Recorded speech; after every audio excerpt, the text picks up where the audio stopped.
There are 40 billion Earth-sized planets in the habitable zones of our galaxy. 40 billion places where liquid water could pool, where chemistry could turn into biology. 65 years of searching every one we can reach has produced a single result: zero. We are going to trace that zero through 76 years of investigation, from a lunch table at Los Alamos to a signal that screamed for 72 seconds and never came back, to the economists and physicists who think they know what is killing every civilization before it gets loud enough for us to hear. You will see telescopes demolished for golf courses, a Russian astronomer who broadcast humanity's location without asking anyone, and 2 papers published in the last 2 years that place the Great Filter directly ahead of us. In March of 2020, after 21 years of continuous operation, SETI at home quietly shut down. The project had used millions of volunteer computers around the world to sift through radio telescope data, searching for patterns that might indicate an intelligent signal from somewhere beyond Earth. Over 2 decades, those computers processed 12 billion candidate signals. 12 billion. Every single one turned out to be noise. Not one confirmed extraterrestrial transmission. The final result, after all that time and all that computing power, was 0. That number deserves a moment. 65 years of formal searching, starting with a single radio telescope in West Virginia in 1960 and extending through some of the most powerful instruments ever built. Thousands of scientists across dozens of countries. Hundreds of millions of dollars in funding, mostly private, because the United States government stopped paying for this work in 1993. And the answer, as of early 2026, is still 0. This is not a failure of effort. The Breakthrough Listen program alone has scanned approximately 1 million nearby stars and accumulated more than 2 petabytes of data. The cosmic system on the Very Large Array observed over 950,000 unique fields in its first 11 months of operation. The Murchison Wide Field Array surveyed 2,800 entire galaxies. Every search, every instrument, every frequency band returned the same result: nothing. The number of places where life could exist keeps climbing at the same time. As of early 2026, astronomers have confirmed more than 6,000 exoplanets. Statistical models built on data from the Kepler Space Telescope estimate roughly 40 billion Earth-sized planets sitting in habitable zones across the Milky Way alone. 40 billion potential homes for life in just one galaxy, and the observable universe contains at least 2 trillion galaxies. Think about that ratio: 40 billion possible Earths in our galaxy. 0 signals detected. If you spread those 40 billion planets across the Milky Way's disk, one would sit within roughly every 2 light-years of another. That is denser than the spacing between most stars. The real estate is not the problem. So the most expensive, most extensive search in human history has produced a single data point, and that data point is 0. Some people treat this as a non-result, a shrug, an absence of information. It is the opposite. 0 is a measurement. It is the most important measurement in the history of the search for extraterrestrial intelligence. 60 years of accumulated null results run through statistical models now constrain the number of detectable technological civilizations in the Milky Way to fewer than 1 to 5 per century. That is not a guess. That is what the data says. The question this investigation follows is simple to state and very difficult to answer. If life starts easily, and planets are everywhere, what is killing every civilization before it can reach us? Something is filtering them out. Something is stopping the galaxy from filling up with signals and spacecraft and evidence of engineering. The universe has had 13.6 billion years to produce neighbors. It produced us. As far as we can tell, it produced nobody else. That is the starting point. The silence is not empty. It is full of information, and the information is unsettling. To understand why, you have to go back to a cafeteria in New Mexico, a summer afternoon in 1950, and a question asked over lunch that still has no answer. The Los Alamos National Laboratory, summer of 1950. 4 physicists are walking to lunch: Enrico Fermi, Edward Teller, Herbert York, and Emil Konopinski. The conversation is light. Someone mentions a recent New Yorker cartoon about flying saucers. There have been a string of UFO reports in the news, and the 4 men joke about them as they sit down to eat. Then, mid-conversation, Fermi asks a question that stops the table. Where is everybody? The other 3 understand immediately what he means. Fermi was asking about mathematics. The Milky Way contains somewhere between 200 billion and 400 billion stars. It is roughly 13.6 billion years old, a technological civilization expanding at just 1% the speed of light, a pace far below anything exotic, could cross the entire galaxy in 10 to 100 million years. That sounds like a long time, until you compare it to the age of the galaxy itself. 100 million years is less than 1% of the Milky Way's lifespan. There has been enough time for this to happen thousands of times over. Fermi did back-of-the-envelope calculations right there at the table. The numbers were not close. They were not ambiguous. Even with conservative assumptions about how many stars have planets, how often life arises, and how long civilizations last, the galaxy should be crawling with evidence of intelligent activity, spacecraft, signals, engineering on a scale visible across interstellar distances. There should be something. There was nothing. The question landed differently from a normal scientific puzzle. Most problems in physics have a clear path to investigation. You build an instrument, you run an experiment, you collect data. But Fermi's question pointed at an absence, and absences are harder to study. You cannot point a telescope at silence and learn why it exists. The question sat in the air, unresolved, for the rest of lunch. It sat unresolved for the rest of the decade. Michael Hart formalized the argument in a 1975 paper, laying out the logic rigorously. If interstellar travel is possible even at low speeds, and if civilizations arise with any regularity, the galaxy should already be colonized. The fact that it is not requires an explanation. Every proposed answer to that question now carries Fermi's name. Even though he never wrote the argument down himself, he simply asked, and nobody could answer. To get a sense of the timescale problem, consider this. If you compress the entire history of the Milky Way into a single calendar year, with the Big Bang on January 1st and today on December 31st, 100 million years would be roughly 2.5 days. A colonization wave moving at 1% light speed would cross the galaxy in a long weekend. The galaxy has had the equivalent of 365 days. The universe had time, it had space, it had the raw materials. Every generation of stars produced heavier elements, seeding the next generation with more complex chemistry. Fermi's question was not rhetorical.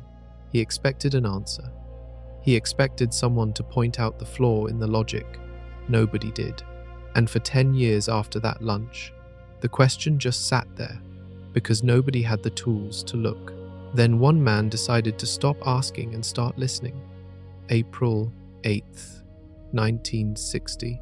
A 29-year-old astronomer named Frank Drake points the 85-foot Tittel telescope at Green Bank, West Virginia, toward 2 nearby stars, Tau Ceti and Epsilon Eridani.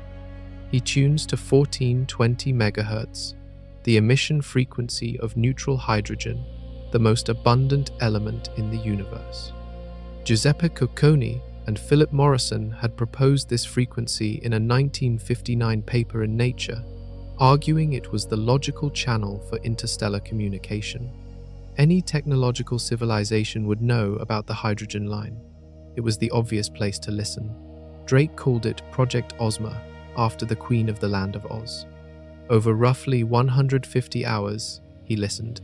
At one point, a strong pulsing signal came through and the team froze. It turned out to be a high-altitude aircraft. After that false alarm, the rest was silence. Ozma found nothing. But Project Ozma carried an assumption that would take decades to correct.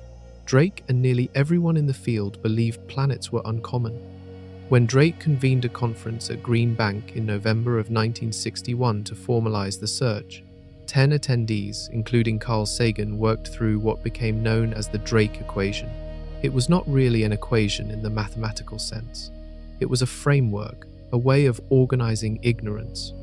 You multiply the rate of star formation by the fraction of stars with planets, by the fraction of those planets that could support life, by the fraction where life actually develops, by the fraction where intelligence arises, by the fraction that build detectable technology, by the average lifespan of such civilizations. The second variable, the fraction of stars with planets, was designated FP.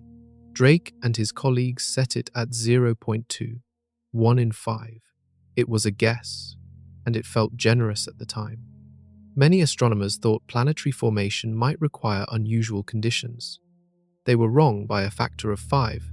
Between 2009 and 2018, NASA's Kepler Space Telescope stared at roughly 150,000 stars and watched for the tiny dips in brightness caused by planets crossing in front of them.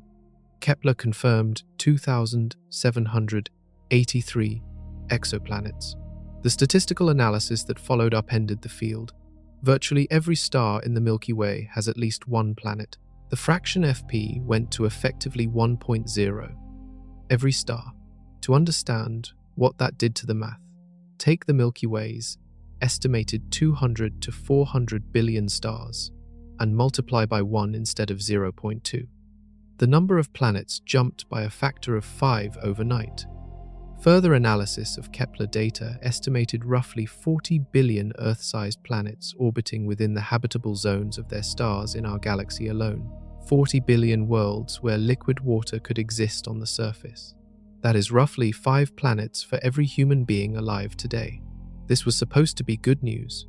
More planets means more chances for life, more chances for civilizations, more chances for contact.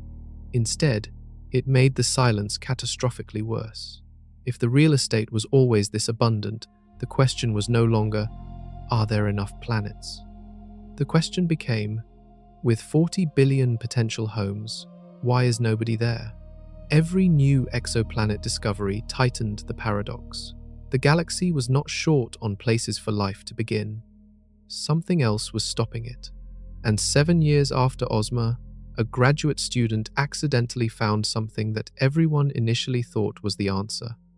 1967, Jocelyn Bell Burnell, a graduate student at Cambridge, is analyzing data from a radio telescope designed to study quasars. She notices a signal, a rapid, precise pulse repeating every 1.337 seconds. Nothing natural was known to pulse with that kind of regularity. The research team labels the source LGM1. Little green men, they are half joking, but only half.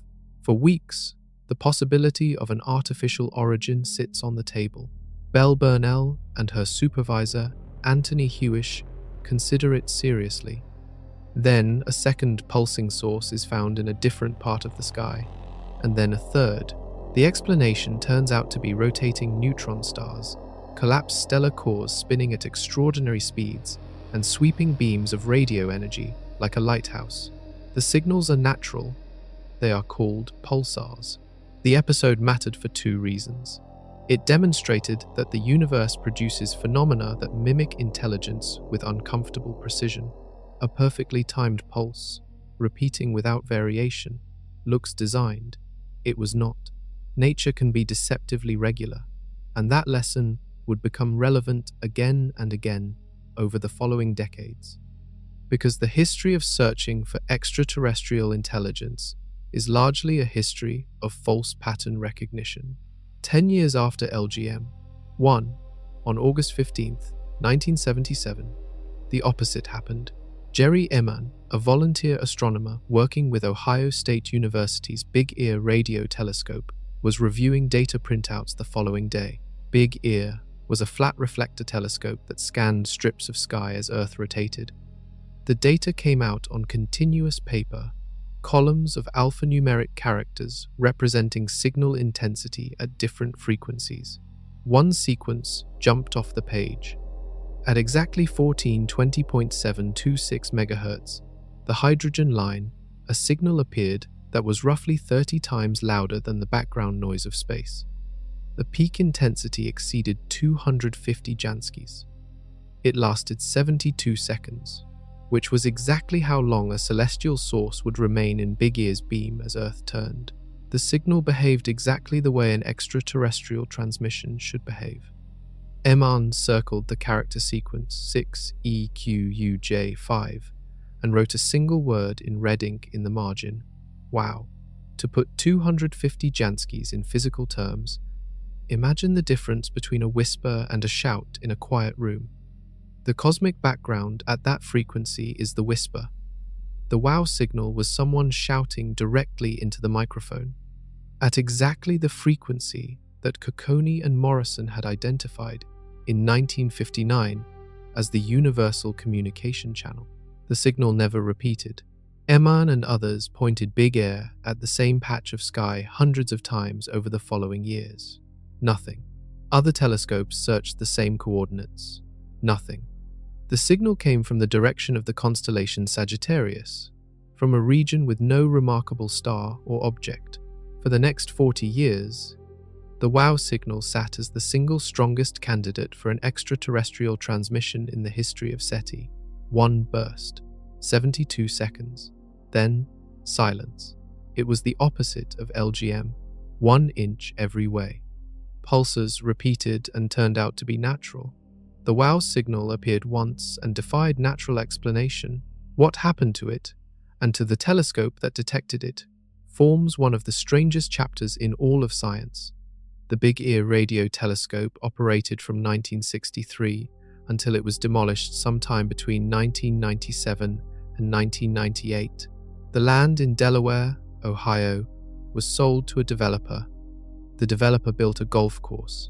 The instrument that captured humanity's most compelling candidate for an alien signal was torn down so people could play 18 holes on the ground where it stood. If you visit that spot today, there is nothing to indicate what once listened to the sky from that location. The WOW signal, through all of this, remained unexplained. Dozens of hypotheses circulated over the decades. Satellite interference, a classified military transmission, an equipment glitch, none fit. The frequency was too precise, the behavior too consistent with a deep sky source, the intensity too high for any known terrestrial or orbital origin.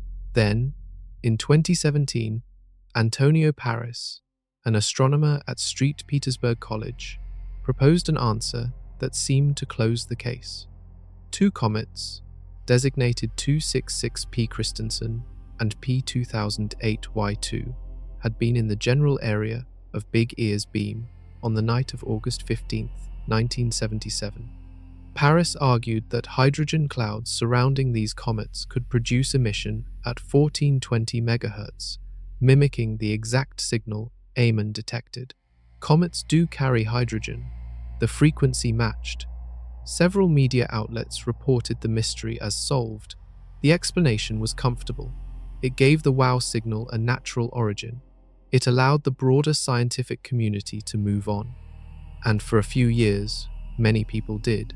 The comet hypothesis entered popular science articles and YouTube videos as the accepted explanation, except there were problems from the start. Other astronomers pointed out that the comets in question were not actually in the correct beam position on that date. Big Ear had 2 feed horns, and the geometry did not place either comet in the right one. More fundamentally, comets emit radio signals at 1420 MHz at extremely low power. The kind of emission a hydrogen cloud around a small comet can produce is many orders of magnitude weaker than 250 Janskis. It is like proposing that a candle caused a forest fire visible from orbit. The scale was wrong. For context on what 250 Janskis means at that frequency, consider that the entire WOW signal delivered more energy to Big Ear's receiver in 72 seconds than any known comet has ever produced at radio wavelengths in recorded observation.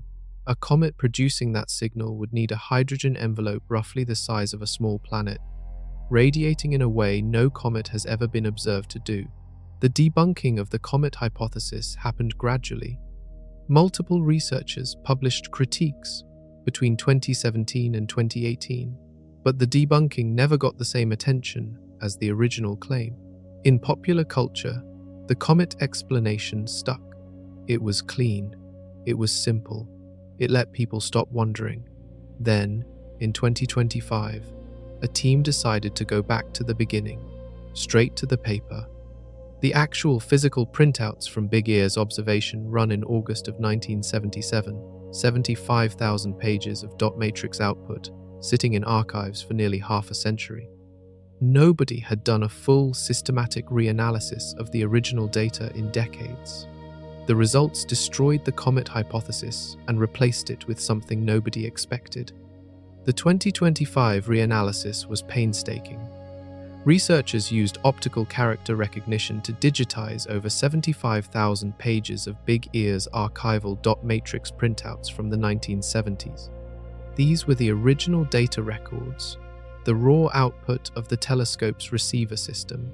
Nobody had conducted a full systematic review of this volume of material since the signal was first detected. The results confirmed what Eman had seen that night, but with greater precision. The WOW signal's flux density exceeded 250 Janskis. At that power level, the comet explanation collapses completely. Comets at 1420 MHz produce emission measured in millijanskis, thousands of times below the observed intensity, and the positional analysis confirmed what critics had argued for years. Neither Comet 266P Christensen nor P2008Y2 was actually located in the correct feed horn beam on that date. The geometry was wrong. The power was wrong. The comets could not have produced this signal.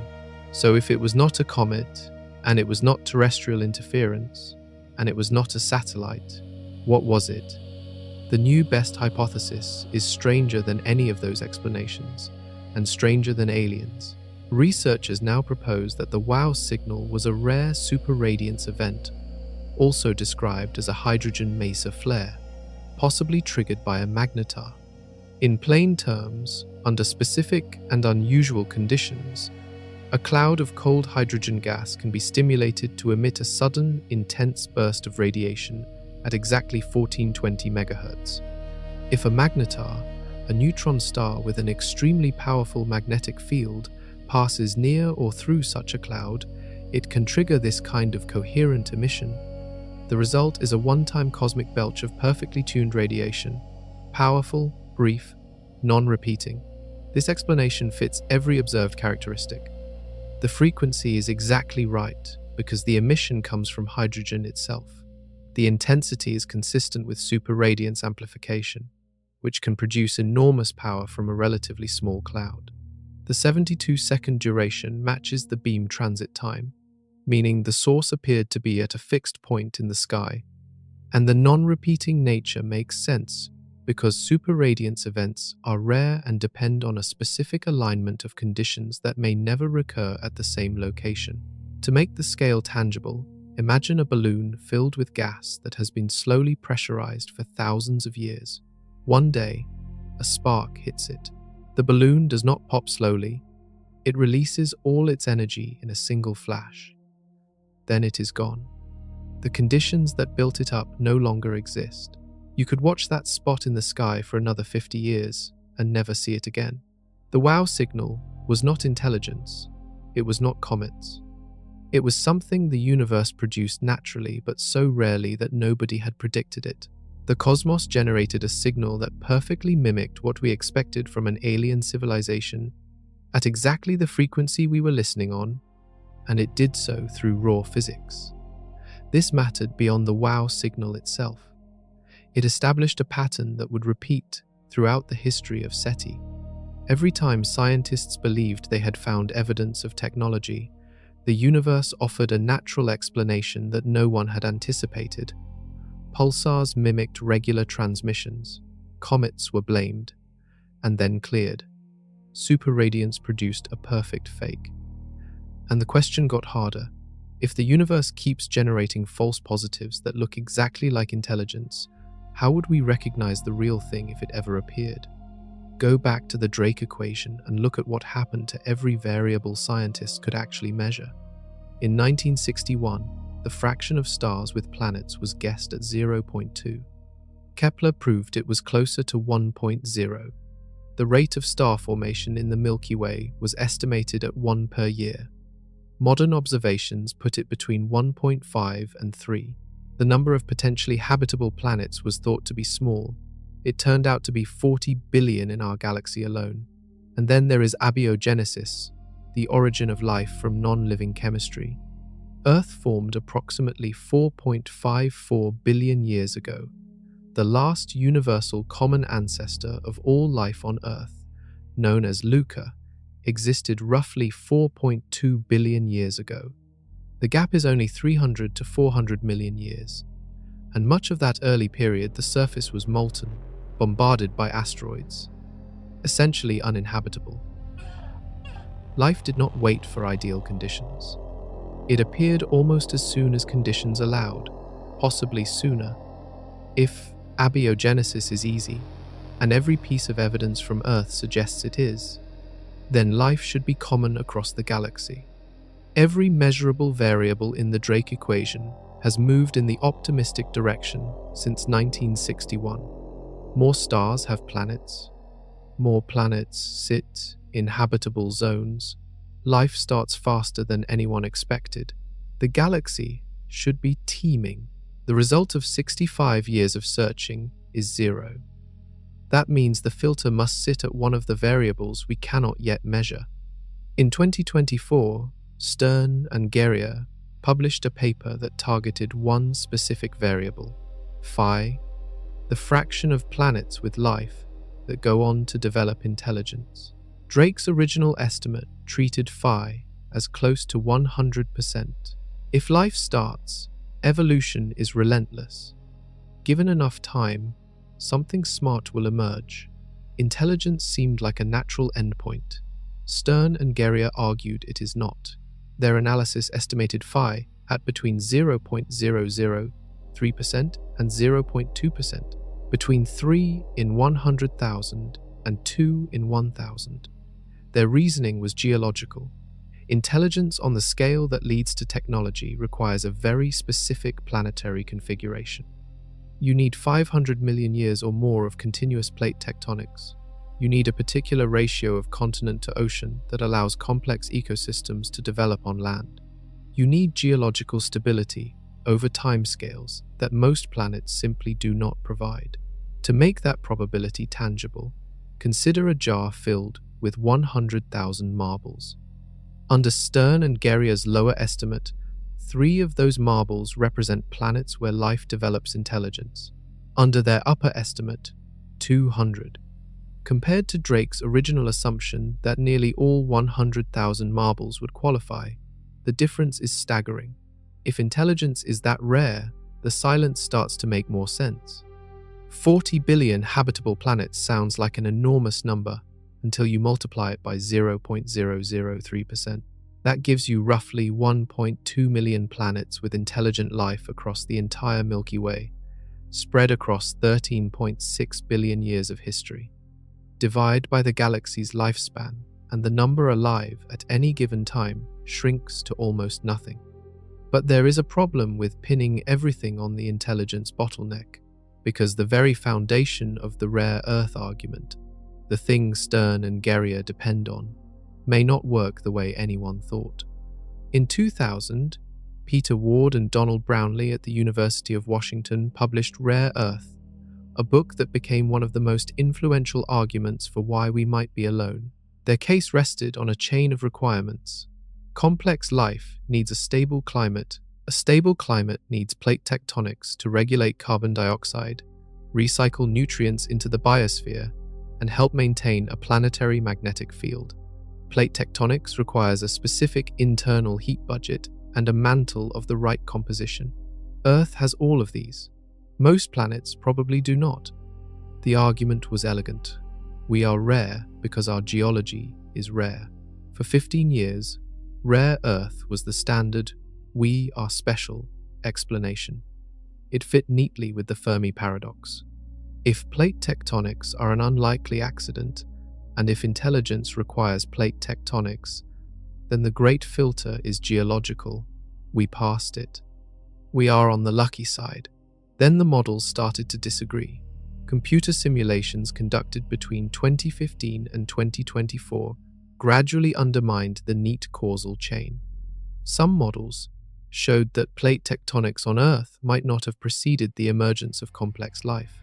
Instead, tectonics may have arisen partly because of complex life. Biological activity on the surface, particularly the weathering of rocks by organisms, may have weakened the crust enough to allow subduction to begin. If true, the relationship is backwards. Life does not need tectonics. Tectonics need life.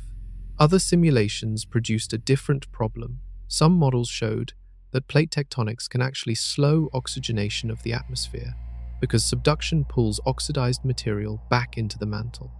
If the process that was supposed to make complex life possible is actually delaying it, the rare Earth framework loses a critical load-bearing wall. Then there was Pluto. When NASA's New Horizons spacecraft flew past the Pluto system in 2015, it sent back images of geological activity that nobody expected. Pluto's surface showed evidence of icy tectonics, with fractured plates and what appeared to be convective overturn in a nitrogen ice glacier called Sputnik Planitia. The region spans roughly 620 miles across, an area larger than the state of Texas. Charon, Pluto's largest moon, showed similar features. These are worlds billions of miles from the nearest star's warmth, receiving about 1/1000th the solar energy Earth gets. Nobody predicted active geology there. The discovery did not prove plate tectonics are common, but it demonstrated that geological activity can arise in conditions far outside the narrow window that rare Earth proposed. None of this disproves the idea that intelligence requires specific geology. It complicates it. The clean story, where a rare type of tectonic activity on a rare type of planet produces a rare type of biosphere, keeps getting messier with each new model and each new observation. The requirements for intelligence might still be steep, but they might not be the requirements we listed. If tectonics are not the rare ingredient, and planets are everywhere, and life starts fast, the investigation circles back to the original problem. Something is filtering civilizations out of the galaxy. The real estate is abundant. The chemistry works. Life begins quickly. Intelligence might be rare, but not impossible. And yet, across 13.6 billion years and hundreds of billions of stars, the result is zero. In 1996, an economist looked at this exact problem and gave the bottleneck a name. Robin Hanson was not an astronomer. He was not a physicist. He was an economist at George Mason University, and in 1996, he published a paper that reframed the Fermi paradox in terms that a betting market would understand. His reasoning went like this.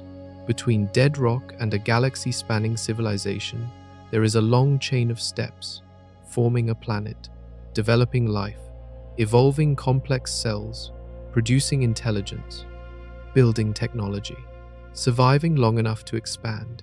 If the galaxy should be full of civilizations but is not, at least one of those steps must be extraordinarily unlikely. A bottleneck so severe that almost nobody gets through. Hansen called it the Great Filter. The concept is pure probability. You do not need to know which step is the hard one. You just need to accept that the silence proves a filter exists somewhere in the chain. The math requires it. If every step were reasonably probable, the galaxy would be visibly colonized. It is not. Therefore, at least one step has a near-zero pass rate. The critical question is not whether the filter exists. The silence answers that. The critical question is where it sits. And this is where the concept becomes personal. If the great filter is behind us, somewhere in the early steps, then we already passed it. Maybe the origin of life is the hard part, and we got lucky. Maybe the jump from single-celled organisms to complex multicellular life is nearly impossible, and Earth just happened to clear that hurdle. If the filter is behind us, we are rare but safe. The hard part is over. If the great filter is ahead of us, somewhere in the later steps, then every civilization that reaches our level of technology eventually hits a wall it cannot survive. Nuclear war, environmental collapse, engineered pandemics, something we have not even imagined yet. Under this scenario, the silence is a graveyard. Every civilization that got as far as we have is dead or dying. Hansen laid this out as a binary, behind or ahead, lucky or doomed, and for years, the optimists had the stronger case. The emergence of complex life does appear to be genuinely difficult. Earth spent roughly 2 billion years stuck at the single-celled stage before the jump to multicellular organisms. Intelligence took another 2 billion years after that. These are long timescales, and the probability at each transition might be extremely low. It seemed plausible, even likely, that we had already cleared the hardest steps. To make the stakes concrete, imagine 100 civilizations starting the journey from simple chemistry to interstellar travel. If the filter is behind us, 99 of them never get past microbial life, and we are the one that did. Dangerous, but done. If the filter is ahead, all 100 develop technology, and 99 are destroyed before they can leave their home planet. We have built the rockets. We have built the radio telescopes. We have not yet crossed whatever line kills the others. For 2 decades after Hansen's paper, the debate stayed roughly balanced. Good arguments on both sides, no decisive evidence either way. Then, in 2024 and 2026, 2 papers landed that shifted the weight sharply toward the worst-case scenario. Both proposed filters ahead of us, and both described mechanisms that are already underway. Michael Garrett is an astrophysicist. In 2024, he published a paper proposing that artificial intelligence is the great filter. His argument was built on a timeline. Earth's first radio transmission occurred in 1895 when Guglielmo Marconi sent signals across a distance of about 1.25 miles. 127 years later, in 2022, generative artificial intelligence systems began operating at a level that surprised even their creators. The jump from first radio wave to sophisticated AI took just over a century. Garrett's model assumes that any technological civilization follows a similar trajectory because the underlying pressures are the same. Once you develop electronics, the path toward increasingly autonomous computing systems is not optional. It is driven by economic competition, military advantage, and the basic logic of tool improvement. Garrett's estimate for the window between developing artificial intelligence and being destroyed or fundamentally altered by it is roughly 200 years, not thousands, not millions, 2 centuries. That is the total duration during which a civilization might be broadcasting detectable signals while still existing in a form that would produce those signals. Apply that window to the Milky Way. The galaxy is 13.6 billion years old. A civilization's detectable phase lasts 200 years. That is like trying to photograph a specific lightning bolt during a storm that lasts 4 million years. Even if millions of civilizations have arisen across the galaxy's history, the probability that any 2 of them overlap in their 200-year windows is vanishingly small. The model does not require AI to physically destroy a civilization. It also accounts for scenarios where AI transforms a civilization into something unrecognizable. A species that merges with its machines, or is replaced by them, or stops broadcasting because the AI has no interest in radio communication. The observable signature disappears. The civilization goes dark. Look at Earth's own trajectory.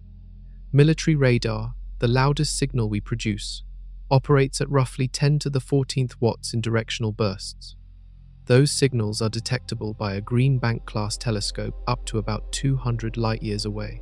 But we are already shifting toward fiber optics, compressed digital transmissions, and tight beam communication that does not leak into space. Earth is getting quieter. Within a few decades, our unintentional radio emissions may drop below the detection threshold of any realistic alien telescope. We are closing our own window from the inside. To put 200 years in physical terms, imagine the entire history of the Milky Way as a single mile-long road. 200 years is roughly 1/5 of 1 inch. That is the stretch of pavement during which any given civilization is broadcasting. The rest of the mile is silence, before and after. Garrett's paper was not the only one to propose a filter ahead of us. In February of 2026, a researcher proposed something that does not require machines at all. Darren J. Duggan proposed a different mechanism for civilizational extinction. His filter does not require machines turning against their creators.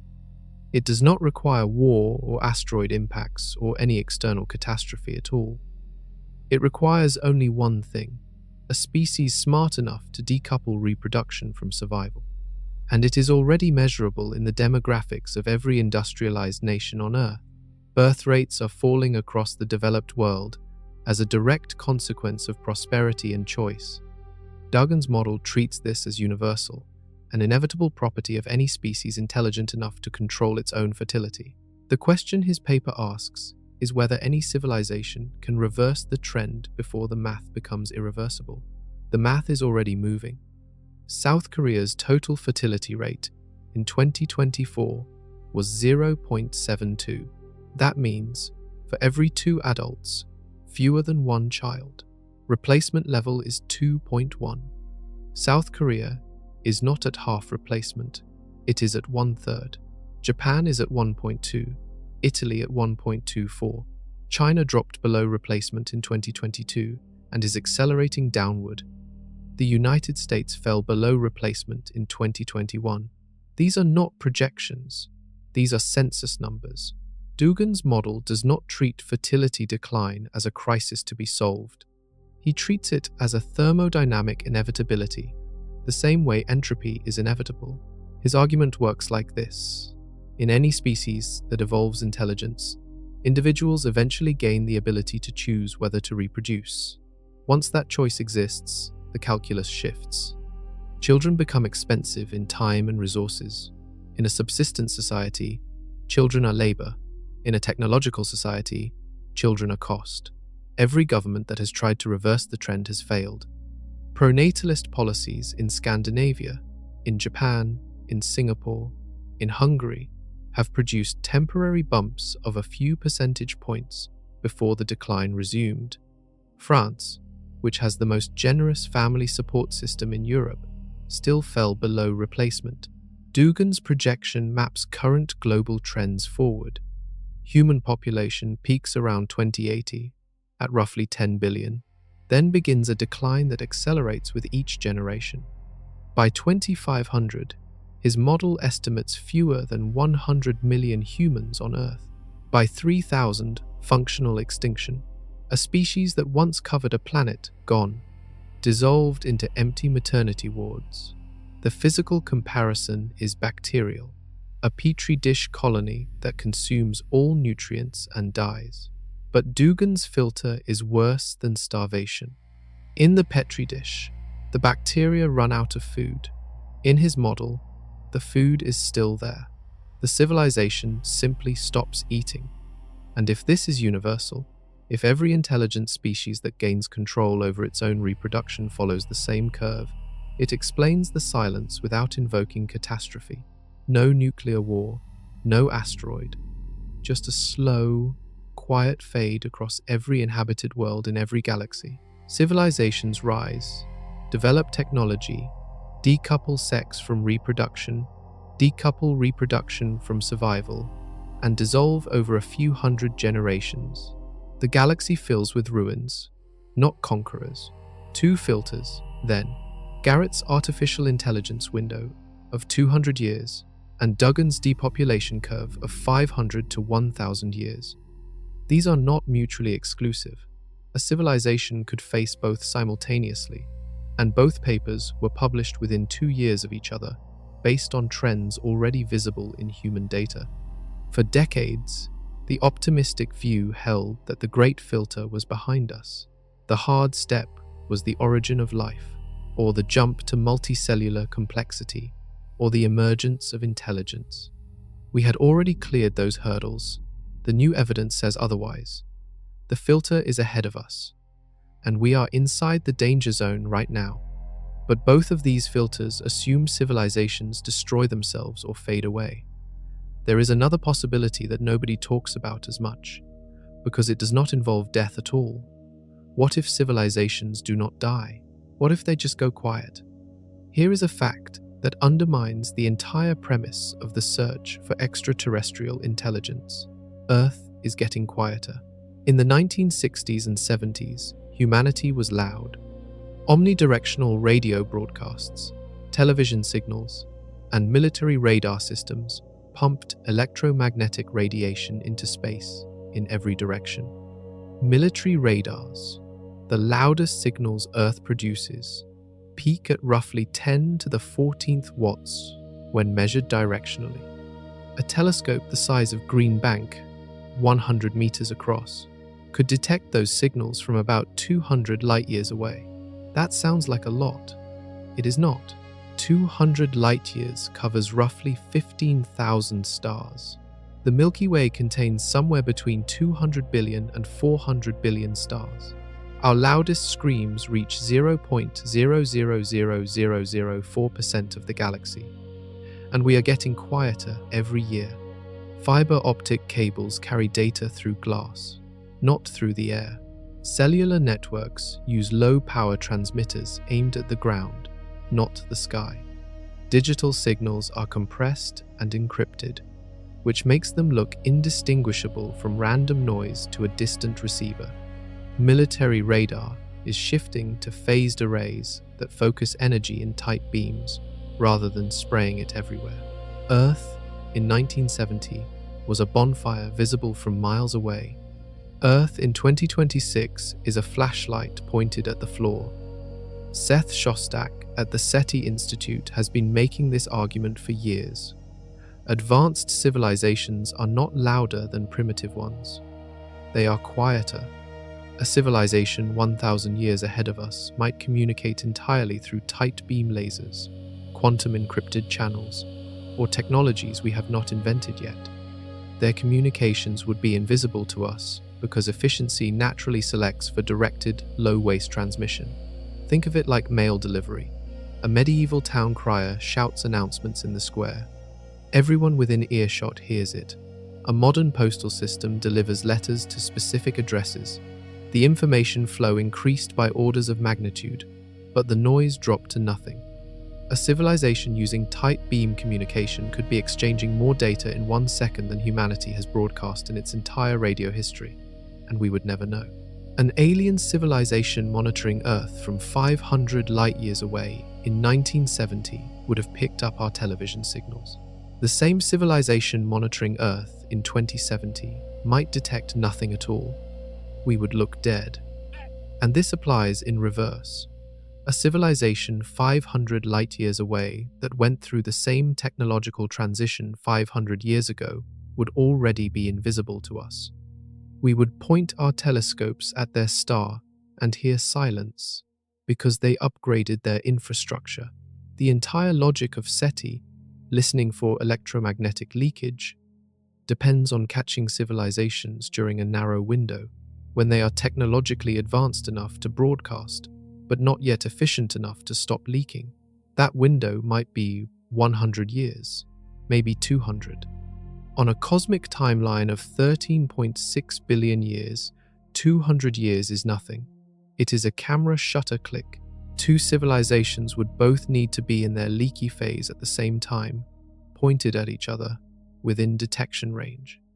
The probability of that overlap drops with every decade a civilization becomes more efficient. So perhaps the silence is evidence of graduation. But some scientists were not satisfied with just listening for leakage.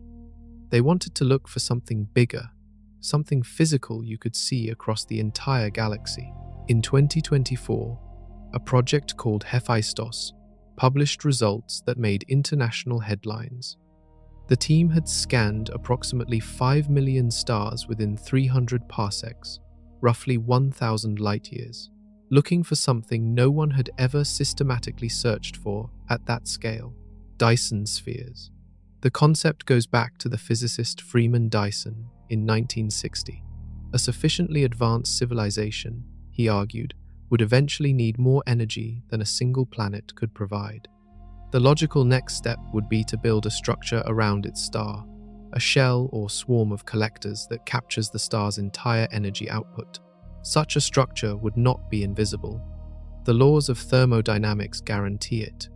It would absorb visible light from the star and re-emit that energy as infrared radiation, waste heat. No matter how advanced the engineering, waste heat cannot be eliminated entirely.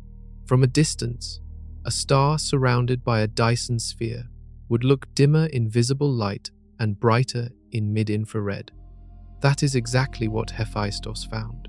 7 M-dwarf stars showed anomalous mid-infrared excess that could not be easily explained by known astrophysical processes.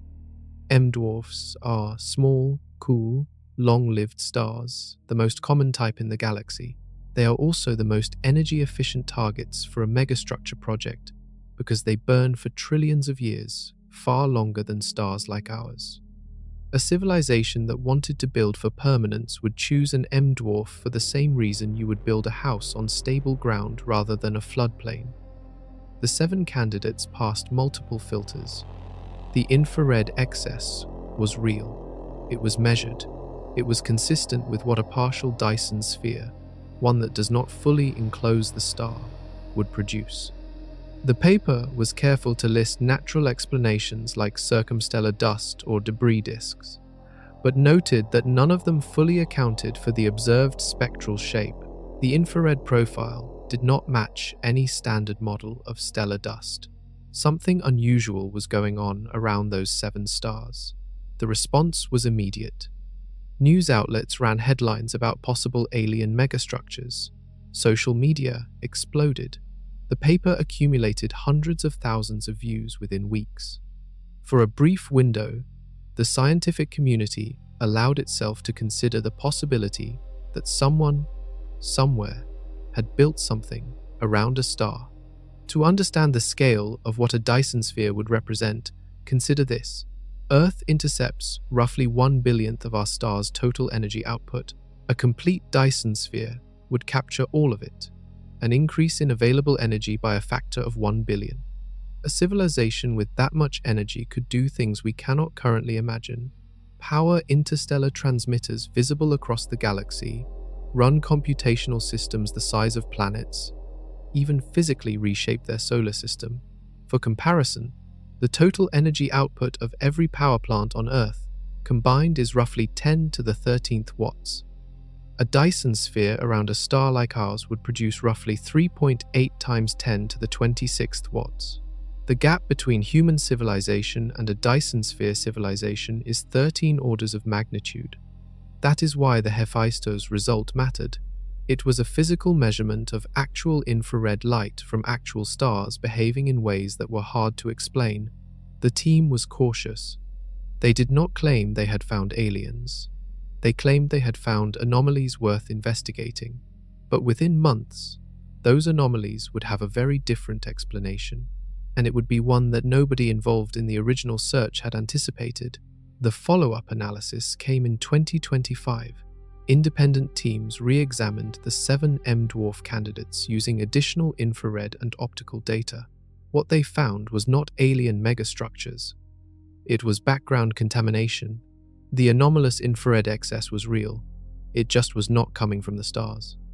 It was coming from objects behind them, billions of light-years further away.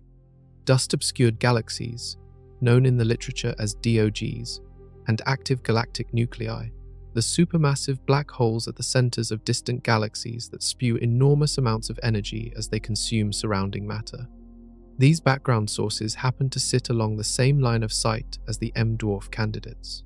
Their infrared emissions blended with the starlight, creating the illusion that the stars themselves were producing excess heat.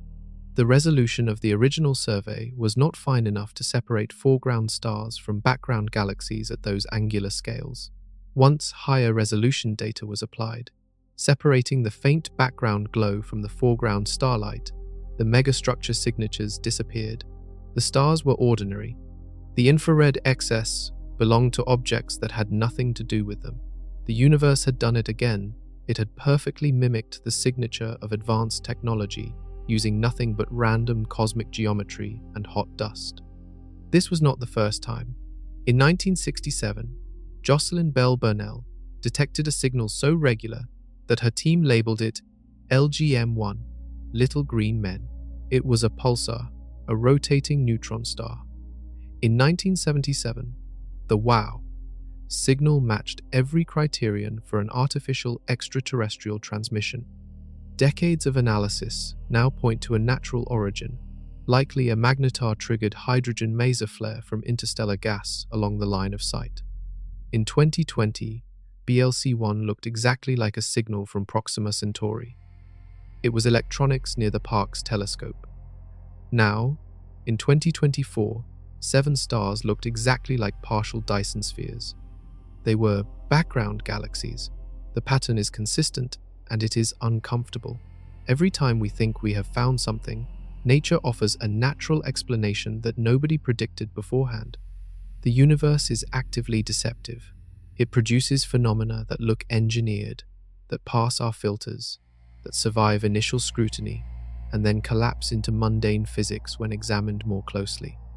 A Dyson sphere search covering 5 million stars, the largest ever conducted, reduced to zero by dust and geometry.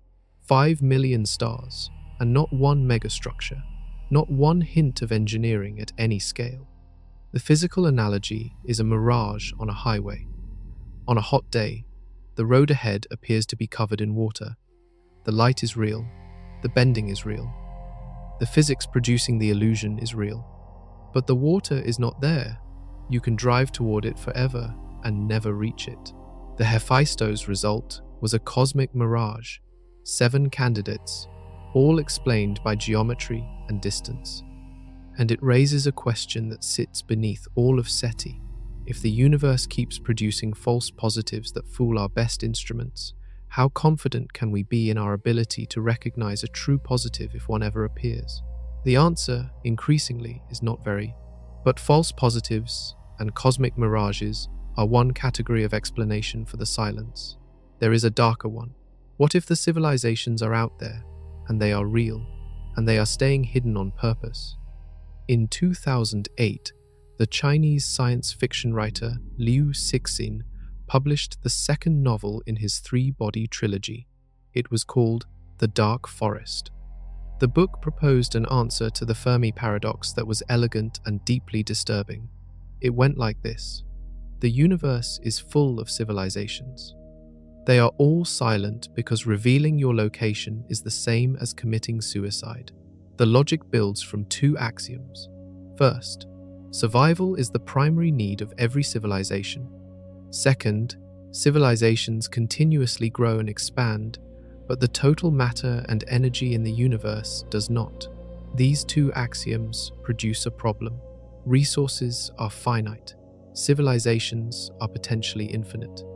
Any civilization that encounters another faces a choice: cooperate or destroy. But cooperation requires trust, and trust requires communication, and communication reveals your position. Here is where the game theory becomes lethal. You cannot verify another civilization's intentions. They might be peaceful today and hostile in 1,000 years. They might be technologically inferior today and superior in a century. The only way to guarantee your safety is to strike first, before the other civilization becomes a threat. And because every civilization knows this, every civilization that has survived long enough to exist right now has learned the same lesson.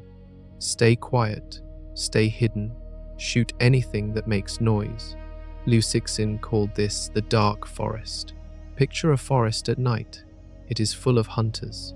Every hunter knows the forest is full of other hunters. No one can see more than a few feet. Every sound, every movement, could attract a bullet. The rational strategy is to stand perfectly still and shoot at any noise.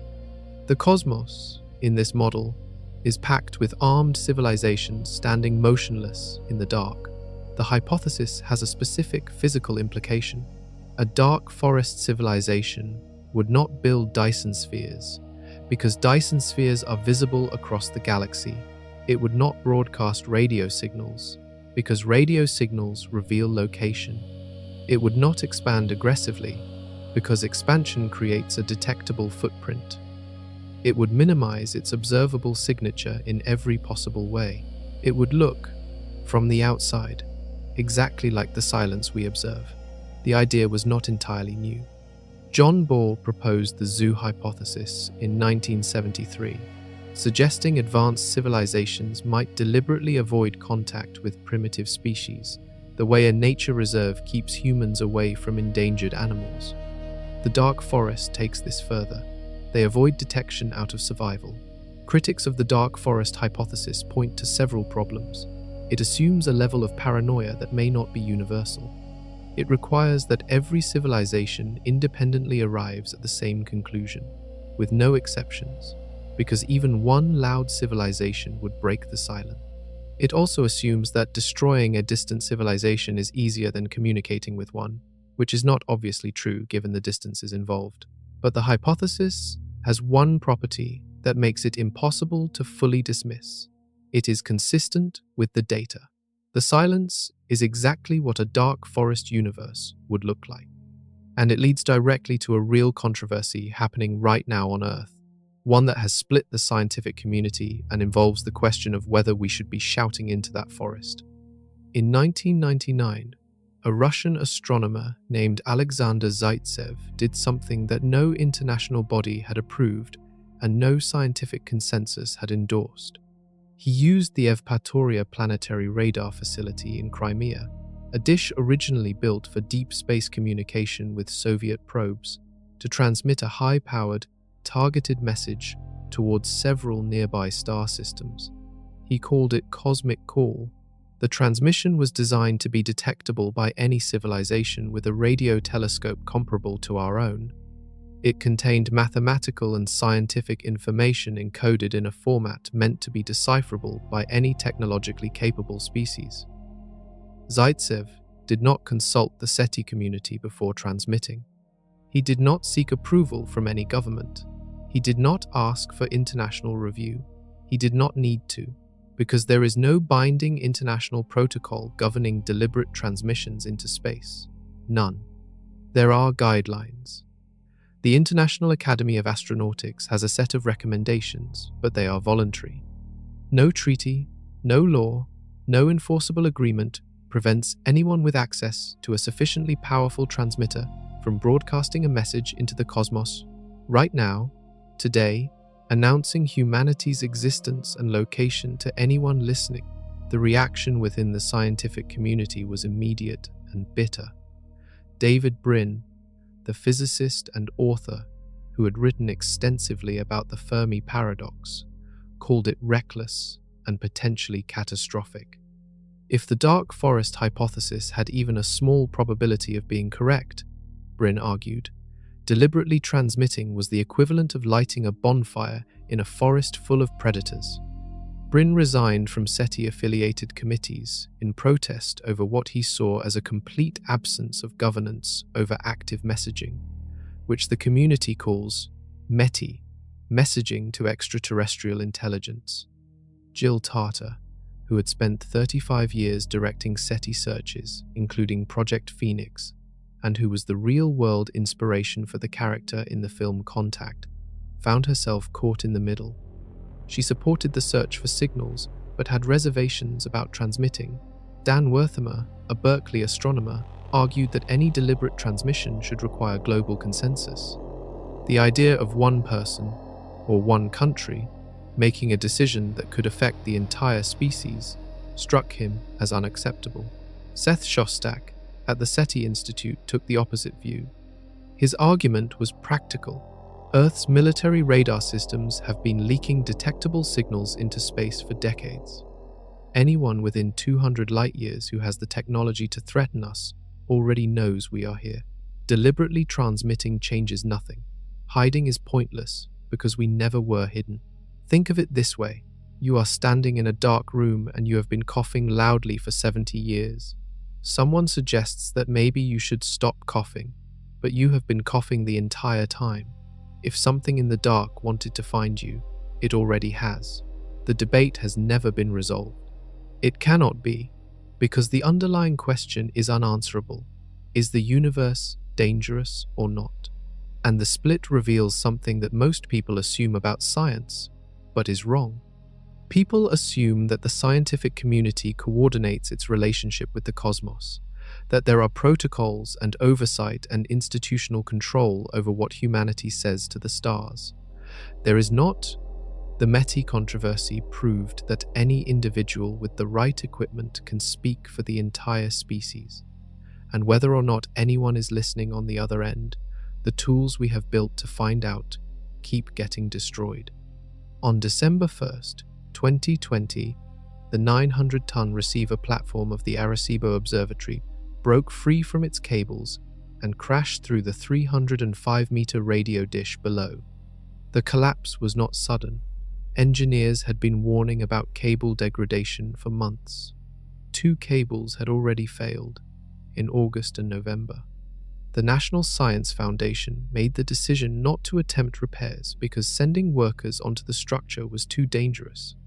When the platform fell, it destroyed the dish, the instrument that had been the largest single-aperture radio telescope in the world for 53 years. The NSF chose not to rebuild. Arecibo had been used for SETI at home, Project Phoenix, radar mapping of near-Earth asteroids, pulsar research, and atmospheric studies.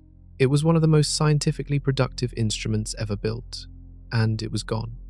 But Arecibo was not the first.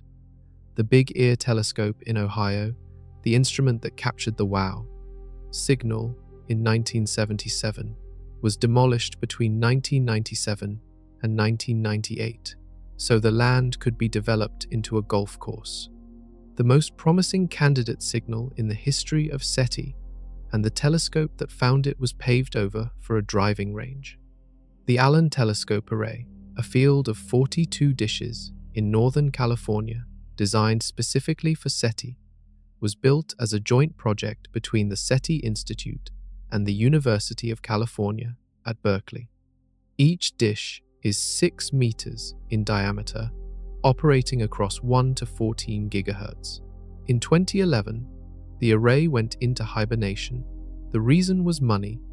The SETI Institute could not afford $1.5 million a year to keep it running. For context, a single F-35 fighter jet costs $80 million. The array was later reactivated with private funding, but the hibernation period illustrated a pattern. Then, there is the federal funding history. NASA's first dedicated SETI program, the High-Resolution Microwave Survey, launched in 1992 with a $12 million annual budget. It combined a targeted search using Arecibo with an all-sky survey using the Goldstone Deep Space Network dish. Senator William Proxmire had already killed an earlier NASA SETI effort in 1981 by giving it his Golden Fleece Award, a prize he invented for what he considered wasteful government spending. Carl Sagan personally lobbied Proxmire and convinced him to reverse his position. But in 1993, Senator Richard Bryan of Nevada permanently defunded the program.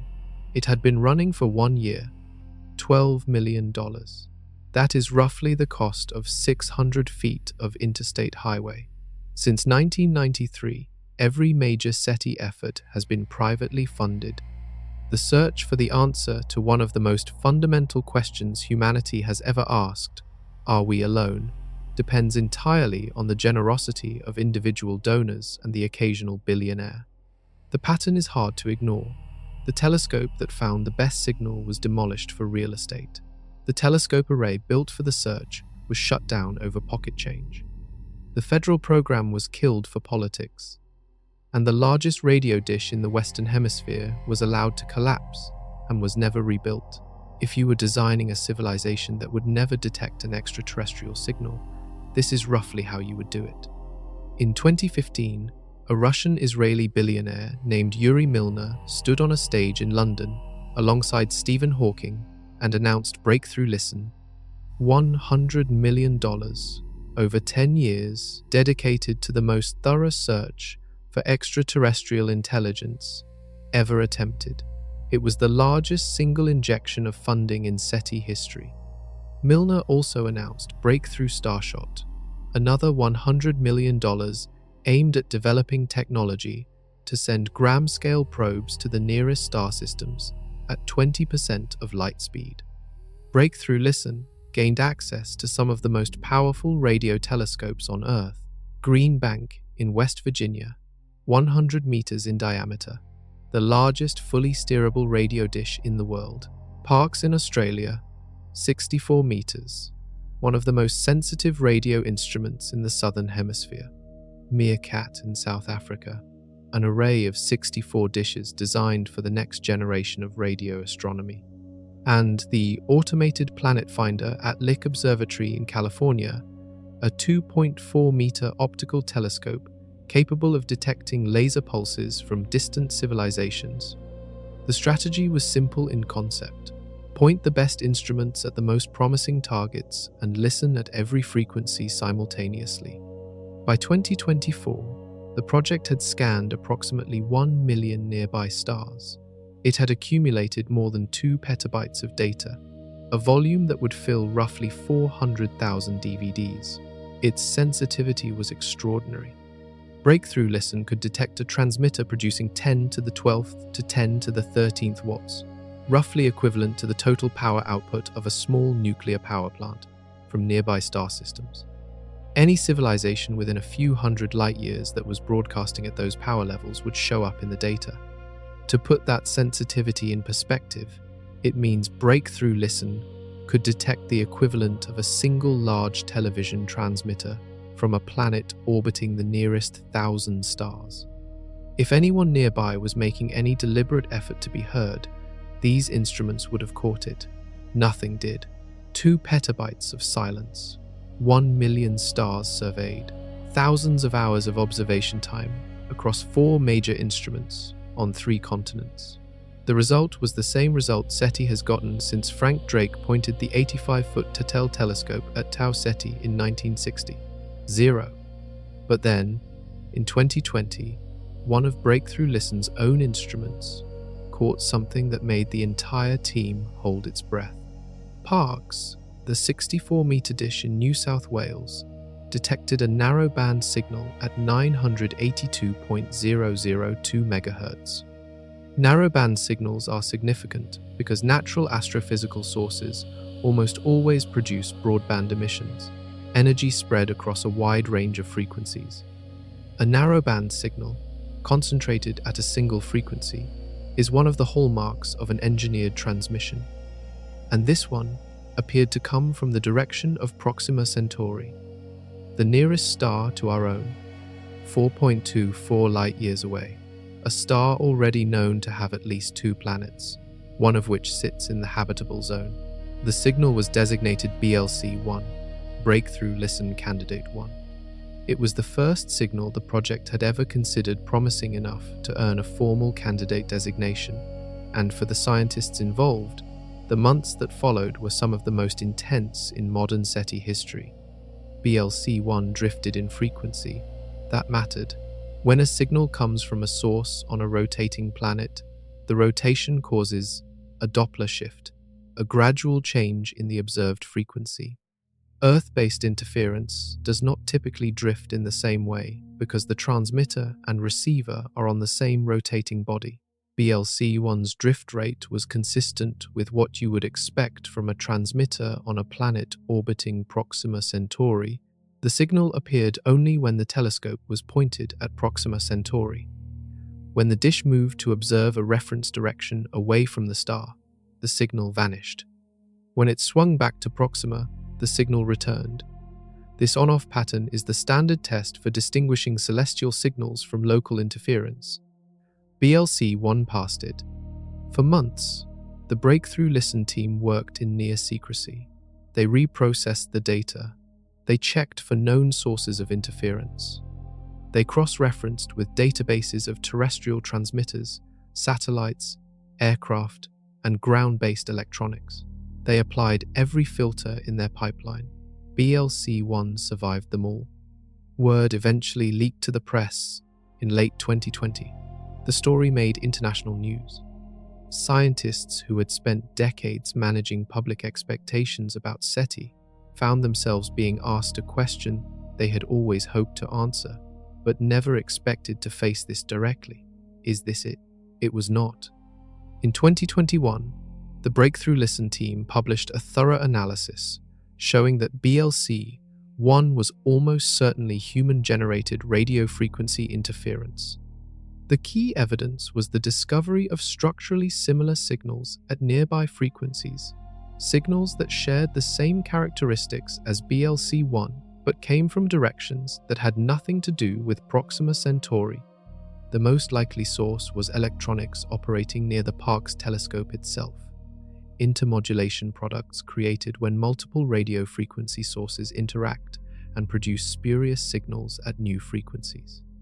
The drift rate that had seemed so convincing turned out to be within the range producible by local interference under certain conditions.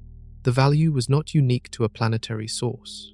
The on-off pattern could be explained by the telescope's side lobes, secondary sensitivity lobes outside the main beam, picking up local signals only at certain pointing angles. BLC-1 was electromagnetic noise from approximately 0 light-years away. The most exciting SETI candidate in decades had been generated by human technology sitting within the telescope compound itself. Imagine hearing a knock at your door in the middle of the night. You check the peephole. Nobody. You open the door. Nobody. You step outside and hear the knock again and realize it is coming from the pipes inside your own wall. BLC-1 was the knock in the pipes. The disappointment went deeper than emotion. It was methodological. BLC-1 demonstrated that even the most sophisticated SETI pipeline in the world, backed by $100 million in funding and decades of expertise, could be fooled by a signal originating a few hundred feet from the telescope. If local interference can mimic every characteristic of an extraterrestrial transmission, the bar for a confirmed detection is effectively unreachable with a single instrument. Any credible claim would require simultaneous confirmation from multiple independent telescopes on different continents, observing the same signal at the same time and ruling out every possible terrestrial source independently. BLC-1 joined the WOW, Signal, and the Dyson sphere candidates on a growing list of things that almost were but were not. And while Breakthrough Listen was chasing a ghost from next door, a new generation of instruments had begun the largest systematic search ever conducted. The results were already in, and they were the same. In March of 2023, an instrument called COSMIC came online at the Very Large Array in New Mexico. The VLA is an icon of radio astronomy, 27 dishes spread across the desert in a Y-shaped configuration, each dish 25 meters in diameter. COSMIC, which stands for Commensal Open Source Multimode Interferometer Cluster, does something no previous SETI instrument had done at this scale. It piggybacks on normal astronomical observations. Whatever the VLA is pointed at on any given night, COSMIC processes the same data in parallel, searching for narrowband signals that might indicate a technological source. This means COSMIC gets telescope time for free. It does not compete with other scientific programs. It simply watches everything the VLA watches and runs its own analysis on top. In its first 11 months of operation, COSMIC observed more than 950,000 unique fields, covering 267,510 individual stars. It searched across 2 to 4 gigahertz, a frequency range that includes the waterhole, the quiet band between the hydrogen line at 1,420 megahertz and the hydroxyl line at 1,665 megahertz, that has long been considered the most logical place for an intentional interstellar signal. The result from those 11 months? 0 techno-signatures. Cosmic was not the only large-scale search running. In 2024, the Murchison Wide Field Array in Western Australia, a low-frequency radio telescope, surveyed 2,800 entire galaxies for techno-signatures, not stars, galaxies, each containing hundreds of billions of stars. The logic was that a sufficiently advanced civilization, one that had achieved galaxy-spanning engineering, might produce signals detectable across intergalactic distances. The MWA found nothing. In October of 2024, the Allen Telescope Array conducted the longest continuous SETI observation ever aimed at a single target. 28 hours pointed at TRAPPIST-1, a red dwarf star, 39 light-years away that hosts 7 rocky planets, 3 of which sit in the habitable zone. The search produced 2,264 candidate signals. Every single one was traced to terrestrial origin. Then, in July of 2025, something entered the solar system from interstellar space. 3I, Atlas, the third confirmed interstellar object ever detected, following Oumuamua in 2017 and Borisov in 2019. The ATA pointed at it within days. Over 7.25 hours of observation, the array recorded 74 million narrowband hits. Automated filters reduced that to 211 candidates worth a closer look. The final number, 0. 74 million signals from the direction of an object that came from another star system. Not one was artificial. The searches are orders of magnitude larger than anything Frank Drake could have imagined when he pointed his 85-foot dish at 2 stars in 1960. The instruments are more sensitive. The frequency coverage is broader. The analysis is faster, with artificial intelligence accelerating Breakthrough Listen's data processing by a factor of 600. And the number has not changed. It was 0 in 1960. It was 0 after 1 million Breakthrough Listen stars.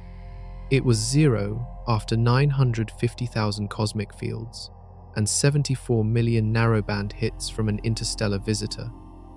At some point, the absence of evidence starts to become evidence of absence. And that forces a question that the next chapter of this investigation cannot avoid. For decades, there was a standard defense against the silence. Jill Tarter, who spent 35 years directing the search for extraterrestrial intelligence, put it this way. Imagine you want to know if there are fish in the ocean.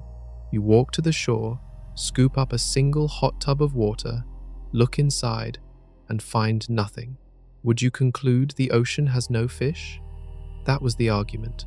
All of SETI's searching, every dish pointed at every star, every frequency scanned, every algorithm run, amounted to a hot tub of water scooped from a cosmic ocean. Less than 1% of the sky has been searched at the frequencies and sensitivities that matter. Earth's radio bubble, the sphere of electromagnetic signals leaking outward from our planet, covers roughly 15,000 stars. The Milky Way contains somewhere between 200 billion and 400 billion stars. We are invisible to 99.99999% of the galaxy. The hot tub argument sounds reasonable. It sounds humble, and for a long time, it was enough to keep the question open without forcing uncomfortable answers. But it has stopped working. The problem is cumulative data. SETI at home ran for 21 years. Volunteers on millions of computers processed 12 billion candidate signals. Breakthrough Listen scanned approximately 1 million nearby stars and accumulated more than 2 petabytes of raw observations. The commensal open source, multimode interferometer, networked search on the Very Large Array covered 950,000 unique fields in under a year. The Murchison Wide Field Array surveyed 2,800 entire galaxies. The Allen Telescope Array stared at TRAPPIST-1 for 28 continuous hours during planetary occultations, generating 2,264 264 candidates, all of which turned out to be terrestrial. Each of these programs used different instruments, different frequencies, different analysis pipelines, different parts of the sky. The combined result was always the same number. Statistical models built on 6 decades of null results now estimate fewer than 1 to 5 detectable technosignatures per century across the entire Milky Way galaxy. That is not a hot tub anymore. That is a measurement. The ocean has been sampled at enough points, with enough variety, over enough time, that the absence of fish is starting to tell you something real about the ocean itself. The shift is subtle, but it changes the entire investigation. For 60 years, the silence was treated as a gap in knowledge, a blank space waiting to be filled by better instruments or more patience. The new interpretation treats the silence as data in its own right, the way a blood test that comes back negative is still a medical result. 0 is not nothing. 0 is a finding, and that finding lands on the investigation like a weight, because it closes off the most comfortable exit. You cannot say we just have not looked hard enough. Not anymore. Not after 12 billion processed candidates and 74 million narrowband hits from an interstellar visitor all collapsing to the same number. The hot tub defense held for decades. It gave researchers permission to keep searching without confronting what the silence might mean. Now it is eroding under the sheer volume of nothing. And if the silence is real data, then the question changes shape entirely. It stops being about why we have not found anything yet, and becomes a question about what 0 actually means. That is a different kind of investigation, and it starts with the tools we thought we could trust to find life in the first place. There is a molecule that biologists have relied on for decades as a signpost for life: oxygen. Free molecular oxygen, the kind you breathe, is chemically reactive. It bonds with iron, carbon, silicon, iron, and dozens of other elements readily. Leave a planet alone for a few million years without something continuously replenishing the oxygen supply, and it vanishes from the atmosphere entirely. On Earth, that something is photosynthesis. Plants and cyanobacteria split water molecules apart using stellar radiation, release oxygen as a byproduct, and keep the atmosphere stocked at roughly 21% concentration. The logic seemed clean. If you point a telescope at a distant planet and detect free oxygen in the atmosphere, something biological is probably maintaining it because nothing else could. Oxygen became the gold standard biosignature. It was the single strongest indicator that a planet might host life. The James Webb Space Telescope was designed in part to do exactly this, to analyze the light filtering through exoplanet atmospheres and search for the chemical fingerprints of gases that should not exist without biology producing them. Entire careers were built around this assumption. Entire missions were justified by it. Then, in 2024, a team of researchers found oxygen being produced at the bottom of the Pacific Ocean, not by any living thing. The source was polymetallic nodules, lumps of metal ore sitting on the deep ocean floor at depths where no light from the surface reaches and photosynthesis is impossible. These nodules contain manganese, nickel, cobalt, copper, and other metals that generate small but measurable electrical voltages through natural electrochemical reactions. The voltage is enough to split seawater molecules into hydrogen and oxygen through a process called electrolysis. It requires no biology whatsoever. The researchers measured oxygen production rates that, in some areas of the abyssal plain, exceeded what the local microbial communities consumed. The deep ocean floor was generating more oxygen than the life around it was using. To put that in perspective, imagine discovering that the smoke detector you have relied on for your entire career also goes off randomly when nobody is cooking and nothing is burning. The alarm still functions, but now you cannot trust it to mean what you always assumed it meant. If oxygen can be produced without life on Earth, in Earth's own ocean, it can be produced without life on a rocky planet orbiting a red dwarf star 40 light-years away. One of the most foundational assumptions in astrobiology, that atmospheric oxygen equals biological activity, had developed a crack running through its center. This did not mean oxygen was useless as a biosignature. It meant oxygen alone was no longer sufficient evidence. You would need corroborating detections, other gases, other chemical patterns, an entire web of atmospheric signatures that together pointed toward biology rather than geology or chemistry. The problem is that the James Webb Space Telescope was already struggling to get even single biosignature detections from exoplanet atmospheres. Adding the requirement for multiple independent confirming signals from a single exoplanet atmosphere made an already difficult measurement harder by an order of magnitude. The telescope would need longer observation times, more transits, and better noise modeling for each target. And the one planet where the telescope thought it had found a second biosignature, something beyond oxygen, something that on Earth is produced almost exclusively by living organisms, turned out to demonstrate exactly how fragile the entire detection framework had become. The planet is called K2-18b.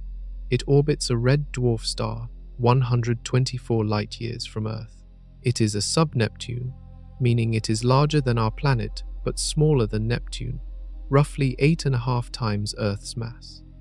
In 2023, the James Webb Space Telescope analyzed starlight passing through its atmosphere and detected what appeared to be dimethyl sulfide.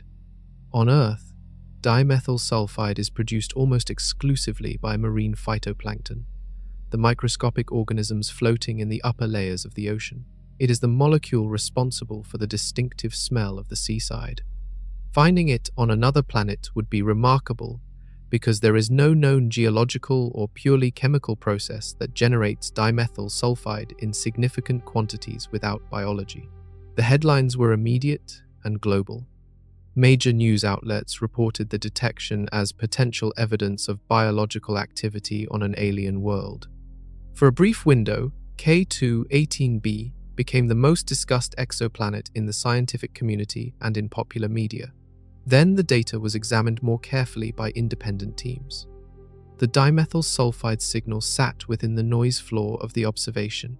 The statistical confidence of the detection fell below the threshold that most scientists consider reliable for a formal discovery claim.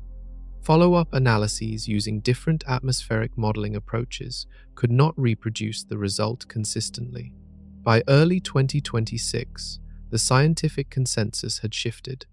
The signal was probably an artifact of the data reduction process, a ghost in the numbers rather than a molecule in the sky. As of this investigation, no exoplanet has a confirmed atmospheric biosignature. Not K2-18b, not any of the 7 worlds orbiting TRAPPIST-1, not the 756 planets confirmed by the Transiting Exoplanet Survey satellite, not the 2,783 worlds catalogued by Kepler. The next best candidate for atmospheric characterization is Gliese 12b, a rocky planet 9/10 the radius of Earth, sitting in a temperate orbit around its star just 40 light-years away. It is close enough and small enough that the James Webb Space Telescope could feasibly analyze its atmosphere over multiple observation cycles, building up signal over dozens of transits to push the detection confidence above the noise. Early characterization efforts are already scheduled, but after dark oxygen undermined one biosignature, and after K2-18b showed how a statistical artifact can briefly look like the discovery of a lifetime, the goalposts have moved. After dark, oxygen undermined one biosignature, and K2-18b exposed how easily another can emerge from statistical noise. The question is no longer just whether we will find the right planet. The question is whether we would recognize a genuine biosignature if it appeared in our data. A molecule that signals life on Earth might signal nothing but chemistry on another world. A detection that looks clean in one analysis might dissolve under a different statistical method. The tools are not broken, but the confidence we placed in them was premature. And there is a hypothesis, one that most working scientists refuse to take seriously, but none can formally disprove, that suggests the problem goes deeper than imperfect tools. It suggests we might not be seeing the real universe at all. In 2001, the science fiction writer Stephen Baxter published a thought experiment that most astronomers dismissed on sight, and none could actually refute. He called it the planetarium hypothesis. The idea is straightforward in its construction and disturbing in its implications.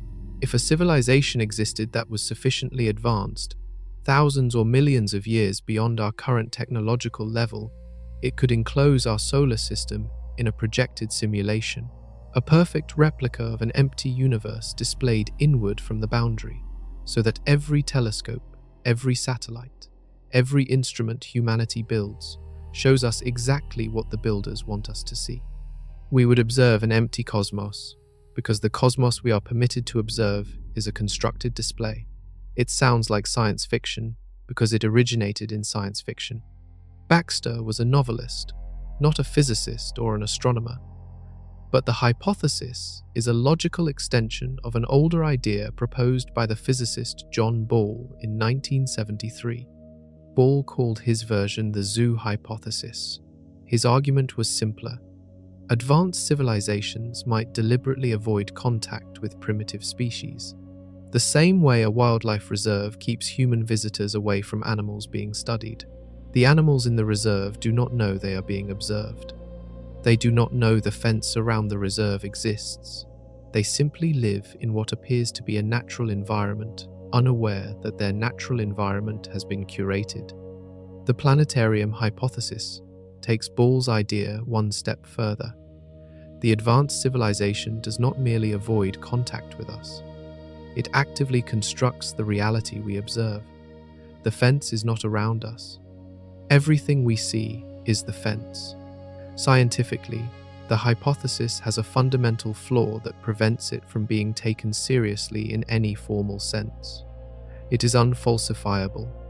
There is no observation you could make, no experiment you could design, no data you could collect that would prove you are inside a planetarium, because any evidence of the simulation could itself be a part of the simulation. That makes it bad science by any standard epistemological definition. It sits entirely outside the reach of the scientific method. But it is also logically consistent with everything we observe.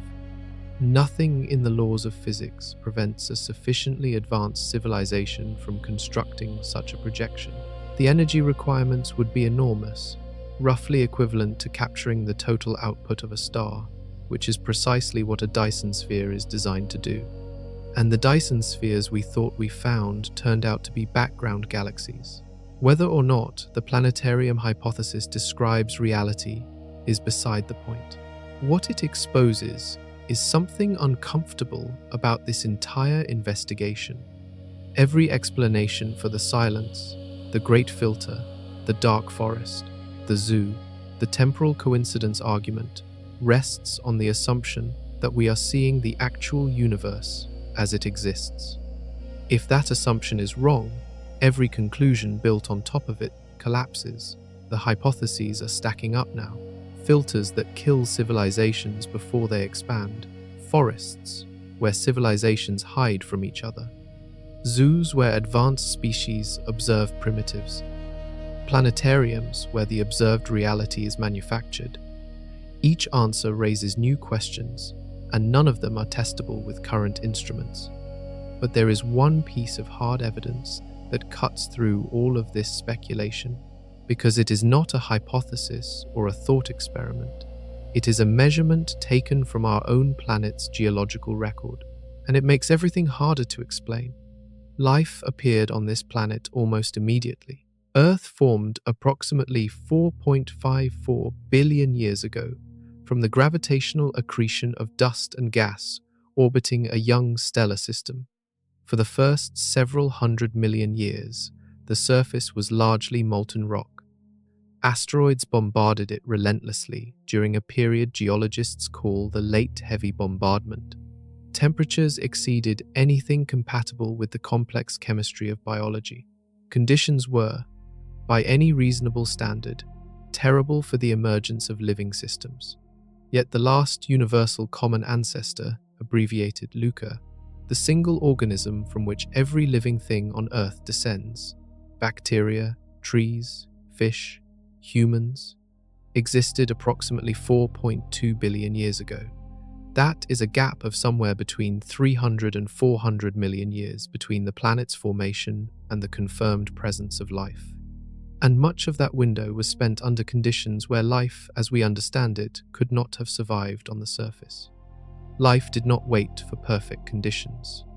It did not require a billion years of slow chemical experimentation. It did not need a long sequence of improbable events lining up one after another. It started as soon as the planet cooled enough to sustain liquid water on its surface.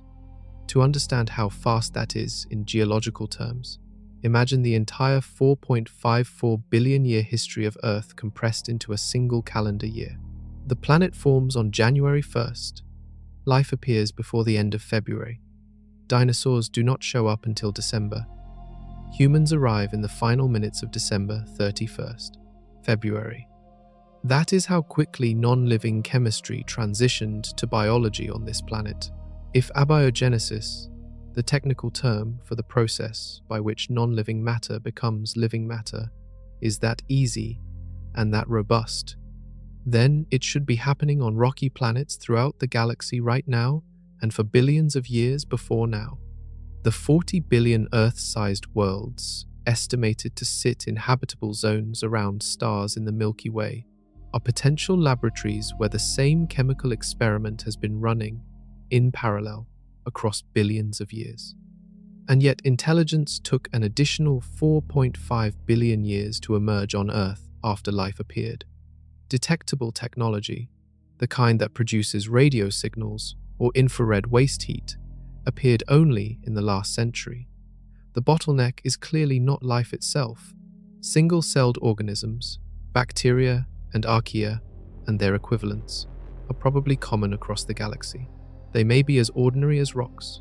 The bottleneck might not even be intelligence entirely, though the Stern and Guerrier estimate of 0.003 to 0.2% of life-bearing planets developing intelligent species makes that filter formidable. Earth itself spent more than 3 billion years populated exclusively by single-celled life before multicellular organisms appeared. That is not a brief delay. That is most of the planet's history. The real bottleneck might be something even further down the chain. Building a technological civilization that persists. Building something that does not collapse or fade, or go quiet before anyone in the neighborhood has a chance to notice it exists. That word, building, keeps surfacing in this investigation, and recent research into how life itself gets built suggests the path to biology might be even wider than anyone expected, which only makes the silence at the other end of that path harder to explain.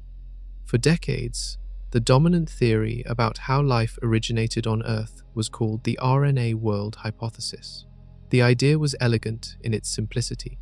Ribonucleic acid, a long-chain molecule that can both store genetic information and catalyze chemical reactions, somehow assembled itself from raw materials in Earth's primordial environment. Once it existed, it could copy itself. Copies introduced errors. Errors that happened to improve the molecule's ability to replicate were preserved. Natural selection, operating at the molecular level, took over from there. Eventually, over millions of years, RNA systems invented proteins, which were better at performing the chemical work of metabolism, and then DNA, which was more stable at storing genetic information long-term. Life, in this telling, began with a single type of molecule finding itself in the right chemical environment at the right moment. The RNA world was attractive because it solved biology's chicken and egg problem. Proteins need DNA to be coded. DNA needs proteins to be maintained. RNA can do both jobs, poorly but sufficiently, making it the plausible starting point. Research published between 2023 and 2025 changed the picture substantially. Multiple independent studies demonstrated that amino acids, the chemical building blocks of proteins, and RNA nucleotides, the building blocks of RNA, likely co-evolved from the very beginning of prebiotic chemistry on Earth. They did not appear in sequence, one after the other. They appeared together, interacting in ways that made both components more chemically stable and more functionally capable than either would have been alone. Peptide RNA interactions, meaning short chains of amino acids physically binding to strands of RNA, drove the emergence of primitive genetic coding in two distinct stages. The first stage was purely chemical. Amino acids and nucleotides formed cooperative molecular systems, where each component stabilized the other against degradation. The second stage was informational. Those cooperative systems began encoding and transmitting rudimentary chemical instructions to daughter molecules, the distant ancestor of the genetic code used by every living cell on Earth today. Think of the difference this way. The RNA world model is like saying a car was built by first manufacturing a perfect engine, then adding wheels, then adding a frame. The coevolution model says the engine and frame all emerged together, each piece making the others possible. Life was not one molecule getting lucky. It was a system of molecules bootstrapping itself into existence. The distinction matters enormously for the Fermi paradox. If the RNA world hypothesis was correct, abiogenesis depended on one specific molecule achieving one specific chemical configuration under one specific set of conditions. A tightrope, walk over a chasm.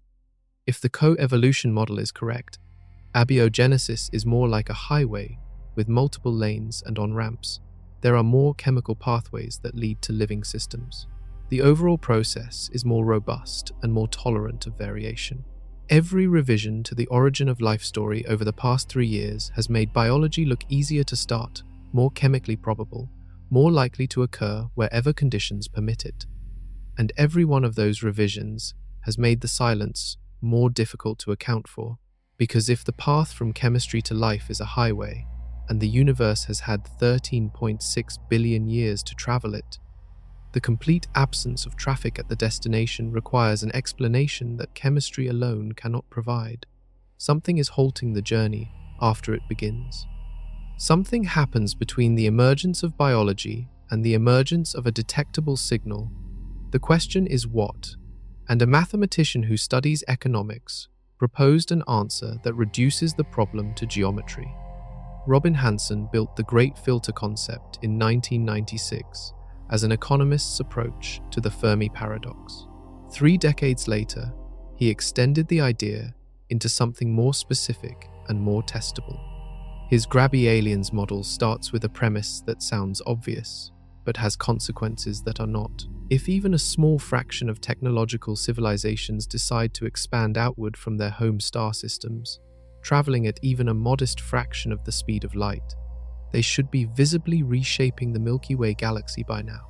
Obviously and visibly, a single civilization expanding at 1% of light speed, which is roughly 6.7 million miles per hour, would fill the entire galaxy in somewhere between 10 million and 100 million years.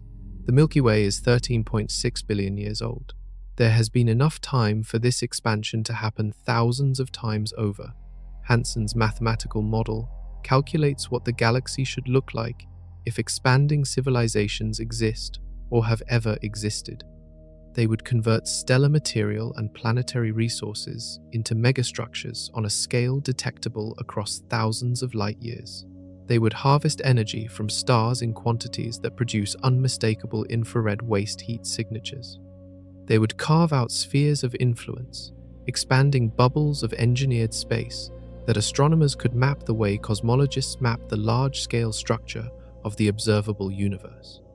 The model predicts a galaxy that looks at least partially engineered, with visible boundaries between the territories of competing expansions stretching across hundreds or thousands of light years.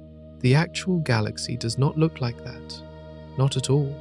Project Hephaistos surveyed approximately 5 million stars within 300 parsecs, roughly 1,000 light years, searching specifically for the infrared signatures that partial Dyson spheres would produce. 7 candidates emerged. All 7 turned out to be background contamination from dust-obscured galaxies billions of light-years behind the target stars. The Murchison Wide Field Array surveyed 2,800 entire galaxies at radio wavelengths for any sign of large-scale technological activity. The result was nothing. No megastructures anywhere. No expansion fronts. No engineered boundaries. No reshaping of any kind at any scale. The Milky Way looks precisely the way a galaxy would look if no technological civilization had ever built anything in it. Hansen's model provides an explanation for this. For our own existence to make statistical sense, for a species like humanity to have evolved without being overtaken by an expanding alien civilization first, technological civilizations must either be extraordinarily rare, or they must expand extraordinarily slowly, or something stops them before expansion begins. His calculations show that for multiple civilizations to coexist in the same galaxy without encountering each other, they would need average lifespans exceeding 280,000 years. For context, anatomically modern humans have existed for roughly 300,000 years total, and we have possessed technology capable of interstellar travel for exactly 0 of them. The evidence from recent research makes the lifespan requirement look impossible. Garrett's 2024 model gives civilizations roughly 200 years after developing artificial intelligence.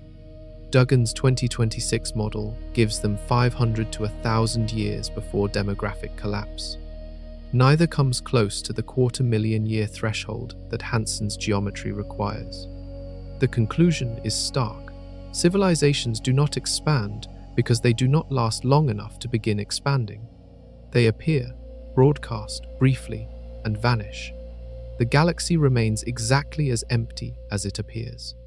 But the investigation has one more lead to follow, because one instrument is still checking the last remaining candidates. In the mountains of Guizhou province in southwestern China, a natural limestone depression holds the largest single-dish radio telescope ever constructed.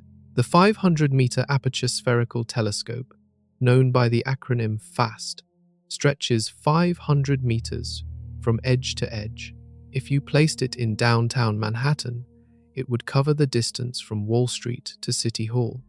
FAST replaced the Arecibo Observatory as the world's most sensitive radio ear after Arecibo collapsed on December 1, 2020.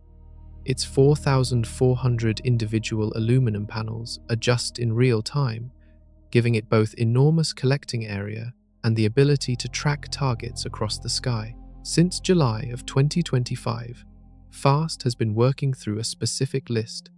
When the SETI at Home distributed computing project shut down in March of 2020 after 21 years of operation, it left behind a legacy. Out of 12 billion candidate signals processed by volunteer computers worldwide, approximately 100 survived every stage of automated filtering. These were the signals that software could not classify as terrestrial interference, satellite contamination, or instrumental artifacts. They were anomalous enough that human researchers flagged them for follow-up with a more powerful instrument. FAST is that instrument.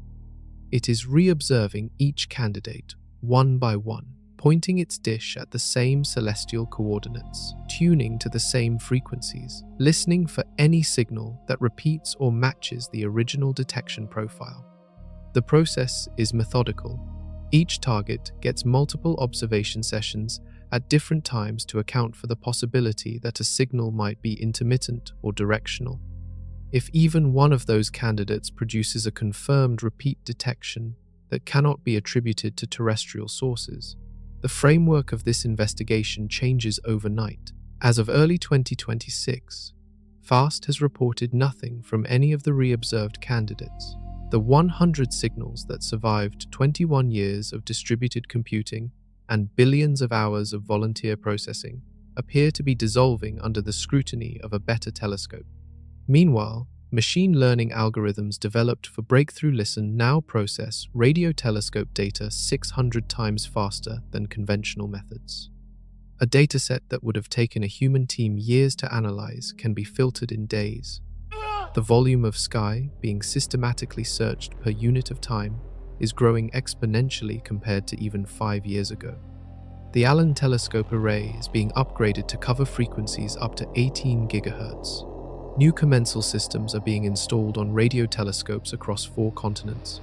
The search has never been faster, broader, or more sensitive. The result has not changed. The number at the end of every pipeline remains the same number it was in 1960, when Frank Drake pointed an 85-foot dish at 2 stars and heard nothing. There is a version of this story where FAST finds something genuine in the SETI at home leftovers. There is a version where the next breakthrough listen data release contains an anomaly that survives every verification test. Those versions are not impossible, but 65 years of consistent precedent makes a prediction about the next result, and it will be 0. That forces the question this investigation has been building toward since its opening, not where is everybody. Fermi asked that 76 years ago. The question now is what the answer means for a species still inside its own window. Start with what the evidence has established.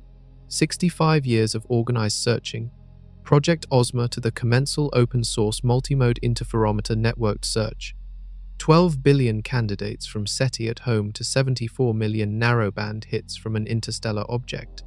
Every candidate resolved to noise, interference, or a natural phenomenon nobody predicted.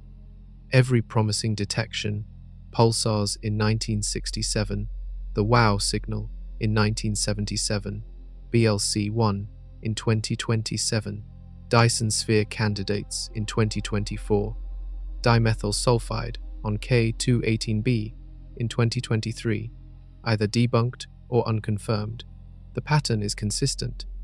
Every measurable variable in the Drake equation moved in a more optimistic direction since 1961. More stars have planets. Habitable zones are more common.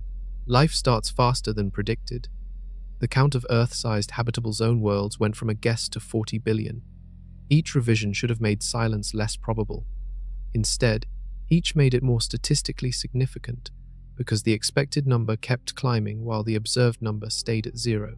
The filters stack, and each one narrows the funnel further.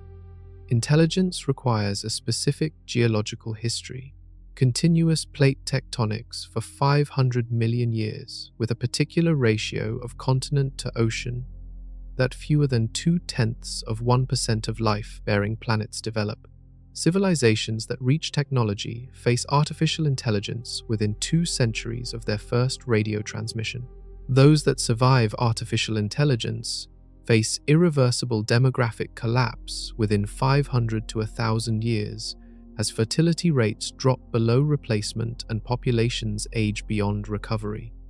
The detection window during which any civilization produces electromagnetic signals strong enough to cross interstellar distances may be as narrow as 100 years. Against 13.6 billion years of cosmic history, a 100-year detection window is a single water droplet falling into Lake Michigan. The instruments keep getting destroyed. Arecibo collapsed and was not rebuilt. Big Ear was demolished for a golf course. The Allen Telescope Array was mothballed for lack of $1.5 million a year, roughly 2 minutes of Pentagon spending. Congress killed NASA's SETI program twice. The biosignatures we trusted turned out to be less reliable than believed. Oxygen appears without biology. Dimethyl sulfide appears without statistical confidence. In 1999, a Russian astronomer named Alexander Zaitsev used the Yevpatoria planetary radar in Crimea to broadcast a targeted message toward nearby star systems. He did not consult any international body because no binding protocol required him to. The International Academy of Astronautics has guidelines. They are voluntary. Anyone with access to a sufficiently powerful transmitter can announce humanity's existence to the galaxy whenever they choose. And we would not know if something was listening until the reply arrived, traveling at the speed of light, decades or centuries later. The investigation does not conclude with a resolution. It concludes with a measurement. The universe has had 13.6 billion years and hundreds of billions of stars. On at least one planet, life started almost immediately and eventually produced a species that built radio telescopes and asked, "Where is everybody?" The silence is the information. Something about the journey from microbe to interstellar civilization is so difficult, so improbable, or so brief that in 13.6 billion years, it has either never been completed or never lasted long enough to leave a trace. That is not philosophy. That is what the data says, and it leads to one final, uncomfortable place. Earth has been broadcasting for roughly 100 years. The first radio signals powerful enough to leave the atmosphere date to the early 1920s. Military radar from the mid-20th century, peaking at around 10 to the 14th watts directional, is the loudest thing this planet has ever produced. Those signals expand outward at light speed in a sphere currently about 100 light-years across, containing roughly 15,000 stars. A civilization with a Green Bank-class telescope, 100 meters wide, aimed at our star during the right century, could detect us. But Earth is already getting quieter. The shift from broadcast television to streaming, from analog radio to digital compression, from omnidirectional radar to phased arrays, from open signals to encryption that looks like noise, all of it shrinks the footprint year by year. A civilization 1,000 years ahead of us might communicate through tight beam lasers or fiber optics, or something we cannot imagine. Their signals would disappear into the background. They would be invisible. Efficiency itself makes you silent. If Garrett's model is right, the window between first radio and artificial intelligence consuming a civilization is 200 years. Earth is 127 years in. If Duggan is right about demographic decline, the window stretches to 500 or 1,000 years. Take the generous number, 1,000 years of detectability in a galaxy 13.6 billion years old. That is a ratio of 1 to 13.6 million. For another civilization to notice us, it would need to exist at the same time, within range, with instruments pointed this way, tuned to the right frequency, during our window. We would need the same from them. The probability of two civilizations overlapping in both space and time is not zero, but it is small enough to explain the silence on its own. Two fireflies blinking in a forest the size of a continent. Each flash lasts a fraction of a second. Each firefly is real. They miss each other by 100,000 years and never know the other existed. In July 2025, the Allen Telescope Array tracked the third confirmed interstellar object through our solar system. 7.25 hours of listening, 74 million narrowband signals recorded, 211 candidates after filtering. Everyone came from Earth, somewhere around another star. Right now, an instrument may have scanned our system last week and found the same thing. Nothing. The silence does not prove we are alone. It is consistent with a universe where the window is small, the distances between stars are immense, and 13.6 billion years is not enough time for brief flashes of technology to overlap across a galaxy 100,000 light-years wide. The most common outcome may be the simplest one. Civilizations arise, broadcast for a geological instant, and go quiet. The galaxy could be full of ruins, or full of species that are silent by physics rather than by choice. It could contain thousands of civilizations that existed millions of years apart and never coincided. Any of those possibilities produces the same observable result: 0. FAST is still listening in Guizhou. The James Webb Space Telescope is still analyzing exoplanet atmospheres. Breakthrough Listen is processing data 600 times faster than 5 years ago. The question Enrico Fermi asked over lunch in 1950 has not been answered. The instruments are more powerful than they have ever been, and the window, whatever its true length, is still open.